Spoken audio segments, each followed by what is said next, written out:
I've received so many horror and thriller book recommendations that I have to make a second video. Let's take a look. Hey everyone, welcome back to the next chapter. My name is Christopher Navo, and I'm going to be your host. If this is your first time joining, thank you for stopping by. I do appreciate it. Please leave a comment. Let me know what you think of the content. Today's video is going to be actually part 2 of a video I put out, last month. It's been a while. I've been a little bit on a hiatus, but I'm back. And what this second video is a part 2 to thriller and horror books that were recommended by my viewers. Again, I've received so many recommendations that I had to kind of split these up into multiple videos. I think I might even have a third because I think I still have another group of recommendations. So I wanted to get another video out here just in time for the 1st of October, which is the release of this video, which is also my birthday. I thought I'd get these out in time for you guys to decide if maybe you wanted to pick up one of these reads. I have a lot to go over, so without any further ado, let's get started. First recommendation comes from Alex7064. He recommends Kin by Keeneland Patrick Burke and Flowers in the Attic by V.C. Andrews. In Kin, we follow Claire, the sole survivor of a brutal assault at the hands of the Merrills, a family of rural Alabama cannibals. In the spirit of horror classics such as the Texas Chainsaw Massacre and Deliverance, Kin begins at the end and studies the possible aftermath for the survivors of such traumas upon returning to the real world. The guilt, the grief, and the thirst for revenge, returning the victims back into the heart of darkness. Flowers in the Attic follows the story of 4 siblings who lost their father during a car accident. Their mother, in a vain attempt to win back her parents' approval and inheritance, locks her children in their grandparents' attic. The siblings endure years of neglect, abuse, and isolation as they struggle to escape their confines. The book delves into themes of betrayal and survival, and the consequences of keeping family secrets. Next up, we have Person 405. I just want to add in a recommendation, Cunning Folk by Adam Neville. He does a good job at establishing an atmosphere. I like most of his books, but Cunning Folk is my favorite by far. Cunning Folk follows Tom and his wife Fiona, who buys a fixer-upper home deep in rural southwest England, a home whose previous owner committed suicide.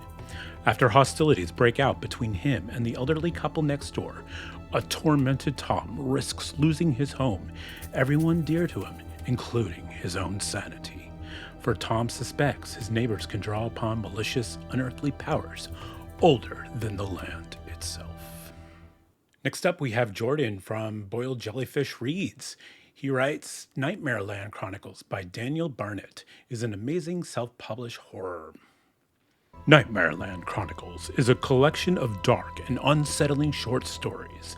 As the series unfolds, readers are introduced to a wide range of characters, each with their own unique experiences with the supernatural, the macabre, and psychological terror. The series delves into themes of fear, the unknown, and the lengths people will go to confront the darkness that lurks in the shadows. Booktuber and author Michael R. Schultheis writes, if you're in the market for spooky reads, you need to check out Dan Simmons. My chief recommendation is Carrion Comfort, which I reviewed on my channel back in April. It is a story about mind vampires and the people who hunt them. And there's a World War II tie-in backstory. Very creepy and very, very well done. Carrion Comfort by Dan Simmons follows multiple interconnected storylines involving characters with the unique and sinister talent called the Ability, which allows them to control and manipulate the minds of others from a distance. The story focuses on Saul Lasky, a Holocaust survivor, and Natalie Preston, a police officer who becomes aware of these mind vampires as they are called to expose and confront these individuals seeking to stop their reign of terror. Readers are taken on a gripping, unsettling journey through various time periods and locations, including Nazi concentration camps, the Vietnam War, and the present day.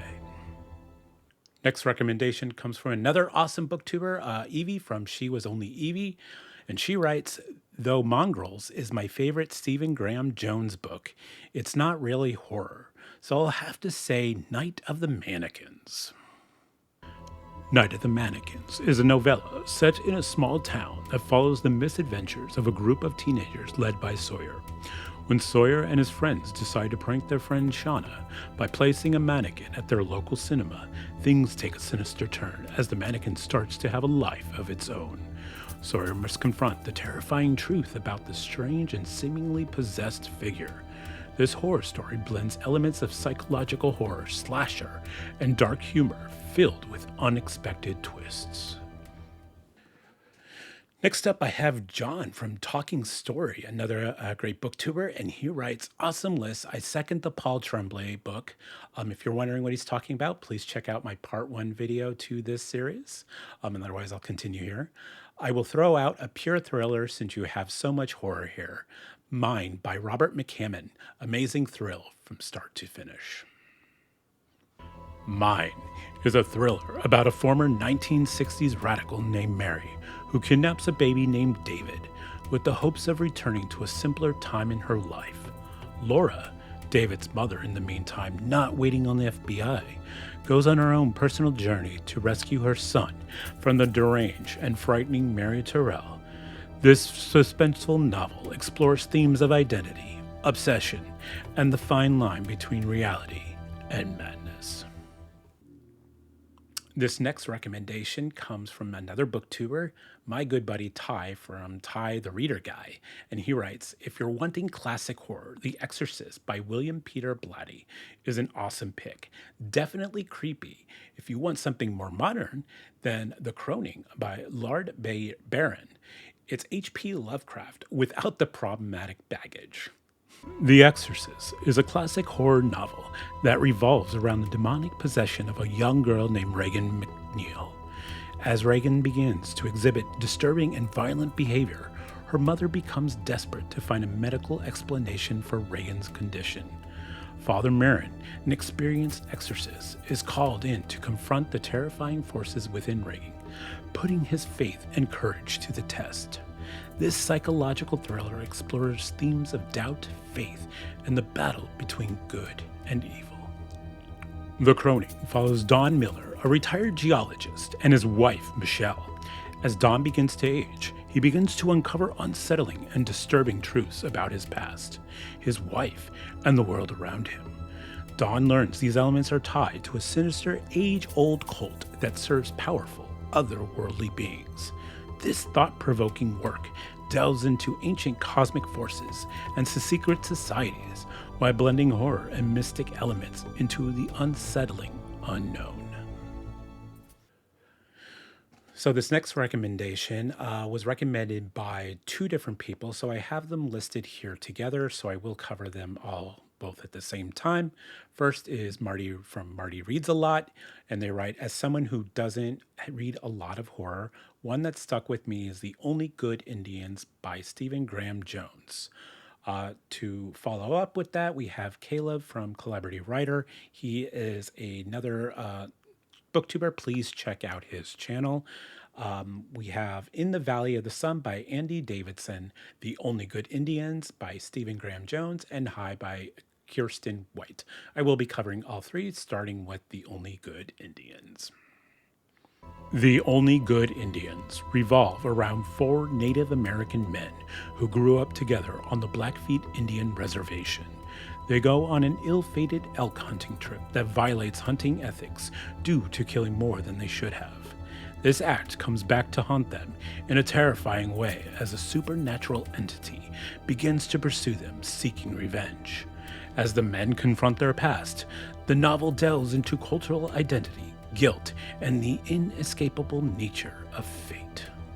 In the Valley of the Sun, we are introduced to Travis Stillwell, a troubled man with a violent past. Living in a remote part of West Texas, Travis struggles with his inner demons and a dark compulsion that drives him to commit terrible acts of violence. As the story unfolds, it becomes clear that Travis is not an ordinary man. This horror novel explores themes of violence, redemption, and the struggles of one's own dark nature set against the backdrop of an unforgiving Texas landscape.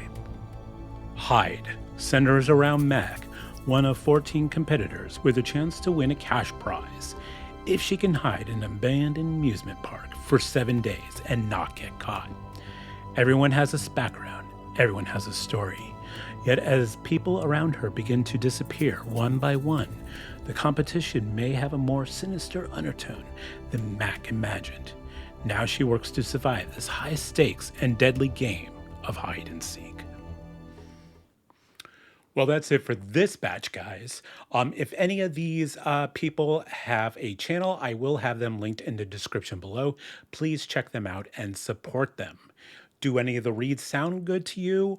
What are you reading for the month of October? Let me know in the comments. My name is Christopher Navo. Thank you for watching. Thank you for subscribing. And I hope to see you in the next chapter. Take care. Why do you always interrupt me when I'm talking, huh? Do you not like it when I talk on the microphone? Do you want to say something? No? Okay. Say bye.